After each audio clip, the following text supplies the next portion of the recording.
These models, when you boot them up and they have 0 tokens in the window, they're always like restarting from scratch where they were. I think there's some process of distillation into weights of my brain. Yeah. And this happens during sleep and all this kind of stuff. We don't have an equivalent of that in large language models. Yeah. These models don't really have this distillation phase of taking what happened, analyzing it, obsessively thinking through it, basically doing some kind of a synthetic data generation process and distilling it back into the weights. Large language models are, we're going to put all this knowledge into the system, and the large language model will not learn when it runs. It's talking to people, it's interacting. It is absolutely, the weights never change.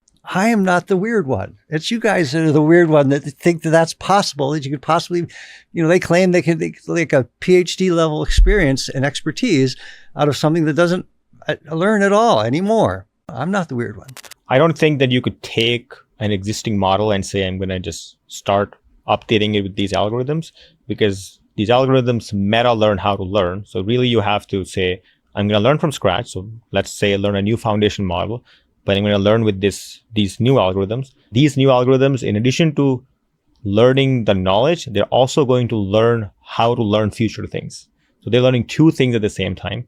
Then I think you would be able to learn new things without catastrophe. And then for post-training, I really don't think there's a lab out there that can afford to have a post-trained model sitting on the shelf for more than a few months. So I really don't think like the AGI is achieved internally type way of doing business. I'd be very surprised if there are advanced frontier models that are sitting internally without release that are more than 3 to 4 months ahead of what's publicly available. We've talked on the pod in the past about how Anthropic has been revenue per token maxing, and that's why Anthropic has been conspicuously avoiding image generation or video generation, because they're just not that economically valuable. Well, I think that the past few days suggest there's actually a new way to revenue per token max. And that's not just focusing on code gen and enterprise use cases, but there's one thing maybe that's even more valuable on a revenue per token basis.